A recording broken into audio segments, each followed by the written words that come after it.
sais pas si il est 14 heures là. 14 heures. Et 14 heures. Bon, ben parfait alors. Bonjour à tous. Content de savoir qu'il y a quand même un peu de monde dans la salle, c'est sympa.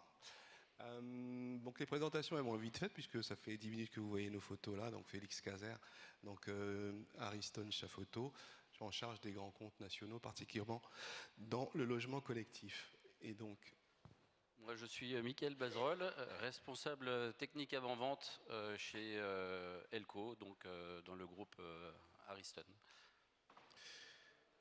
Alors, on va aller tout de suite dans le sujet, après avoir juste faire une toute petite présentation du groupe. Donc, le groupe Ariston, c'est un groupe, alors on indique 6400, là, on est plutôt autour de 7000 personnes aujourd'hui, à peu près 2 milliards de chiffre d'affaires en euros, et 3 grandes marques emblématiques que vous trouverez en France, qui sont la marque, bien sûr, Chaffoto, que je représente ici, et Ariston, et la marque Elco, et aussi notre marque Stix. Donc l'activité du groupe, c'est 90% dans ce qu'on appelle le confort thermique. Confort thermique, donc tout ce qui est lié, on va dire, à la production du chauffage et à la production de l'eau chaude sanitaire. La thématique du jour, bien sûr, c'est RE 2020. Quelle solution pour le logement collectif? La réponse à tout ça, c'est avant tout, on sait, c'est la thermodynamique. Et dans ce slide, on a voulu donc faire un petit peu une overview de toutes les solutions, en tout cas aujourd'hui thermodynamiques, dans le résidentiel. Donc sur la partie du haut, vous allez voir plus particulièrement tout ce qui a été pour donc tout ce qui existe pour la maison individuelle. Donc pour la maison individuelle, ce sont des solutions qui sont déjà éprouvées avec la RT 2012. Donc on va trouver de la PAC RO, on va trouver de la PAC RR, du ballon thermodynamique, de la PAC hybride. Petite particularité donc pour la PAC hybride qui est ici, par rapport à la RT 2012, la PAC hybride est obligée de produire aussi de l'eau chaude sanitaire. Auparavant, elle travaillait principalement sur le chauffage. Donc dans le cas de la RE 2020, il faudra qu'il y ait absolument du stockage. Voilà. Ensuite, une solution que l'on verra un petit peu plus loin, qui passait la RT 2012, qui ne la passe plus aujourd'hui, c'est ce qu'on appelle la solution gaz hybride. Elle ne passe plus la RE 2020 pour la maison individuelle. Alors, après, pour le logement collectif. Le logement collectif, on va avoir ce qu'on appelle des solutions individuelles et des solutions collectives. Donc le panel de solutions individuelles est ici, après on aura des solutions collectives. L'idée de la présentation du jour sera de se focuser un peu sur les solutions que l'on va retrouver ici, particulièrement les solutions donc collectives et une solution individuelle particulièrement intéressante dont j'aurai l'occasion de vous parler. Alors, donc on va retrouver ces solutions. Alors, attendez, c'était un petit embrouille, c'était ça que je voulais faire. Voilà. En ce qui concerne une des premières solutions que je vous propose là de voir, c'est les solutions cascades. Les solutions cascades, l'intérêt de ce type de solution, ce sont des solutions qui sont basées sur des pompes à chaleur unitaires que l'on va coupler et qui vont être pilotés par ce qu'on appelle un cascade manager. Donc le principe, c'est que par exemple avec cette solution que nous proposons, donc que nous lançons actuellement, qui va pouvoir répondre à peu près à 75 kW de puissance pour le chauffage, le refroidissement et l'eau chaude sanitaire. Donc on va pouvoir viser des bâtiments d'environ 25 logements, entre 25 et 30 logements selon la zone climatique. Donc ça, c'est une architecture qui sera particulièrement adaptée pour les petits collectifs. L'intérêt, c'est qu'on va pouvoir moduler la puissance puisqu'on va travailler sur des unités qui sont de 15 kW chacune et on va pouvoir moduler de manière beaucoup plus fine. Ces solutions existent en version ce qu'on appelle monobloc ou split, c'est-à-dire qu'on va pouvoir, avec les versions monobloc par exemple, atteindre des distances relativement éloignées entre l'unité extérieure et l'unité intérieure. Bien sûr, l'offre comprend aussi des ballons tampons, des ballons d'eau chaude sanitaire. On va pouvoir aussi, avec ce type de solution, donc piloter éventuellement du plancher chauffant ou du plafond rayonnant. Et les unités extérieures sont parmi les plus silencieuses du marché. Alors tout ça, ça fonctionne comment? Ça fonctionne donc de manière relativement simple, puisque vous avez donc des unités extérieures qui sont soit par exemple en toit terrasse, qui sont donc reliées à ce qu'on appelle un cascade manager qui va se trouver ici. Ce cascade manager, lui, c'est l'intelligence du système. C'est lui qui va donc, en fonction de la puissance demandée, en fonction de la température extérieure, qui va donc décider de combien de pompes à chaleur vont se mettre en fonctionnement. Par exemple, si vous êtes dans un cas comme ça, il y a une demande de puissance plus élevée. Plutôt que de maximiser la puissance demandée sur les deux packs en fonctionnement, il va en actionner une troisième. De la même manière, s'il y en a 3 qui fonctionnent, si la baisse, le besoin demandé, le besoin diminue, on va, plutôt que de baisser sur les 3, on va en couper une et travailler sur 2. Donc tout ça, ça permet d'avoir une modularité beaucoup plus fine. On va pouvoir aussi répartir le taux d'utilisation des machines. Et on va aussi pouvoir assurer une maintenance plus facile. Par exemple, en période estivale, si vous avez une machine, si vous devez intervenir sur le système, puisque la demande sera moins forte, puisqu'il n'y aura pas de chauffage l'été, vous pourrez intervenir sur un système tout en continuant de produire avec les autres.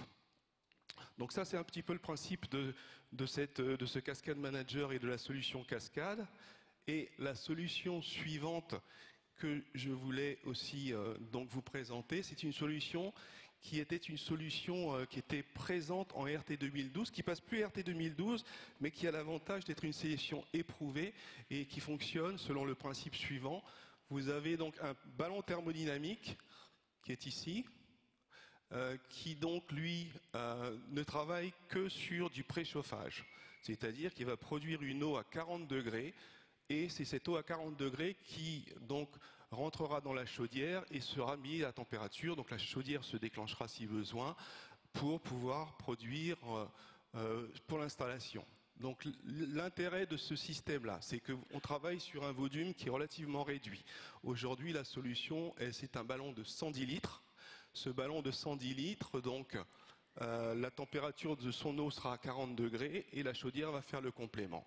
Par rapport pour des promoteurs, par exemple, je rencontre très souvent des promoteurs qui n'ont toujours travaillé qu'avec de la chaudière individuelle. C'est une solution hyper intéressante parce que en fait, en termes de technologie, on est sur une technologie éprouvée. On reste sur du gaz. La pompe à chaleur, elle, le ballon thermodynamique, lui, il travaille avec un compresseur qui est relativement moins bruyant qu'un compresseur classique, puisque la température n'est pas amenée à 60 degrés, mais à 40 degrés. On ne travaille jamais avec la résistance électrique, puisque la résistance électrique n'est là que pour les chocs antilégionellose et la fonction antigel. Donc voilà, donc c'est une solution qui est hyper intéressante, qui passe les seuils 2025, RE 2020. Aujourd'hui, c'est une des rares solutions individuelles pour le logement collectif. Donc ça veut dire quoi? Ça veut dire on peut viser du Pinel Plus avec l'étiquette DPE A. Voilà. Donc il faut bien sûr travailler l'enveloppe. Donc ça veut dire quoi? Ça veut dire que ça passe à peu près avec un BBO de moins 10, moins 20% par rapport à la RE20 classique. Mais par contre, on atteint effectivement l'étiquette A.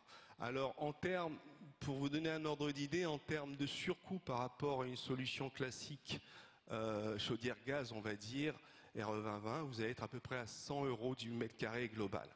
C'est 100 € du mètre carré, ça va être 30% sur la partie système, 30% sur la partie bâti et 30% sur l'impact sur le CHAB.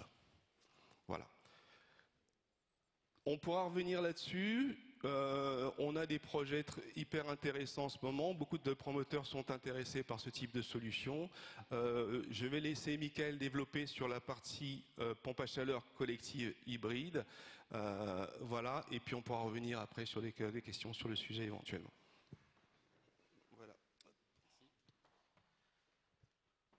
Donc pour commencer, je vais quand même vous présenter Elco.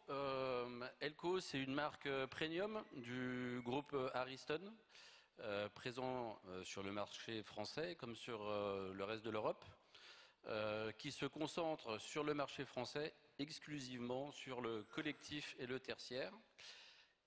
On est connu d'abord par nos chaudières à condensation à haut rendement. C'est ce qu'on disait, notre ADN premier est forcément le haut rendement, le respect de l'environnement et la compacité et la modularité.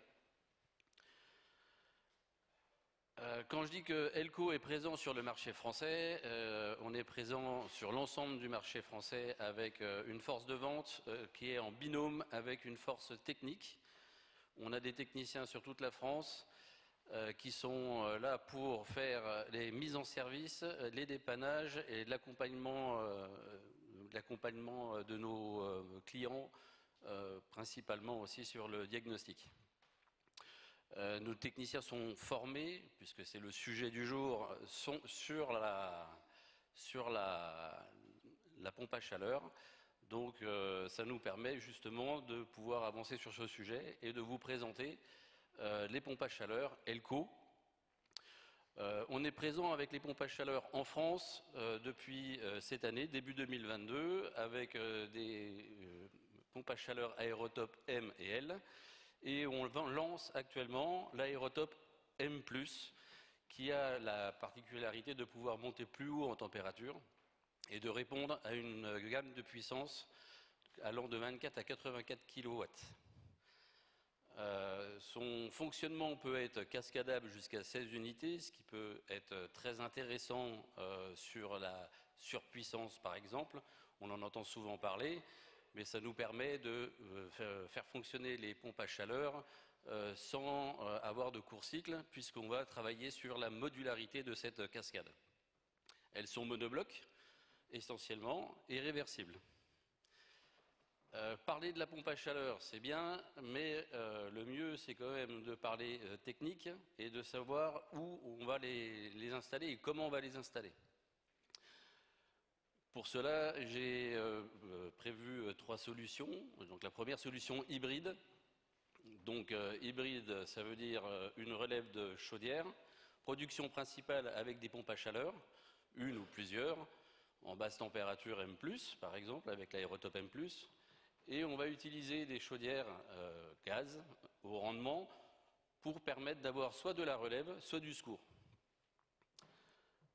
Cette solution, elle répond actuellement à la demande de la RE 2020 pour maintenant, mais aussi, dans certaines circonstances, répondra aussi à la demande de la RE 2020 en 2025. Et évidemment, répond, c'est pas forcément le sujet aujourd'hui, mais est aussi une solution adaptée pour la rénovation.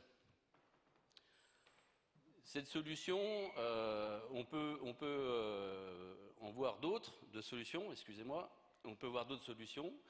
La solution avec un chauffe-eau thermodynamique au sur boucle d'eau. C'est-à-dire que là, c'est plus simple, entre guillemets. On va avoir donc notre production principale avec les pompes à chaleur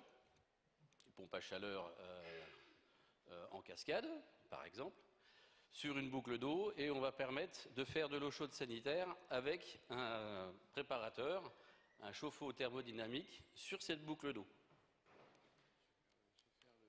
Oui, oui. Je te remercie. Sur cette boucle d'eau. Et en parallèle, nous pourrons faire le chauffage.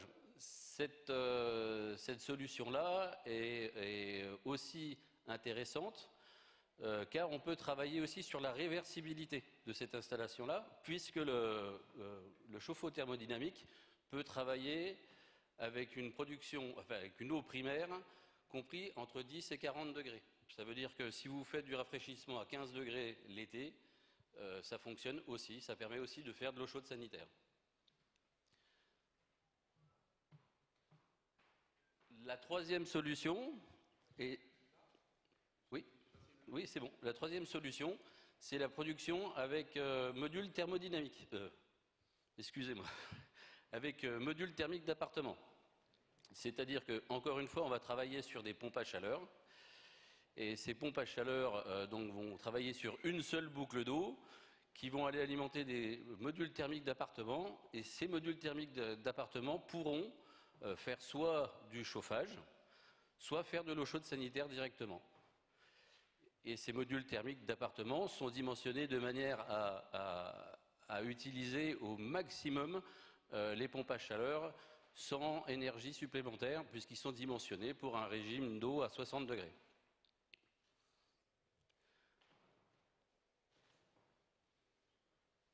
Pour ma présentation, j'ai fini. Si vous avez des questions,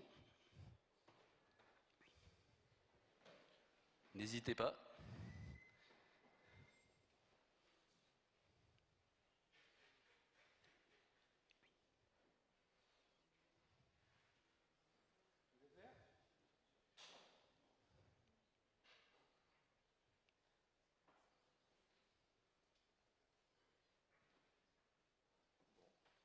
Si c'était clair, on vous remercie d'être venu nous voir et de nous avoir écoutés.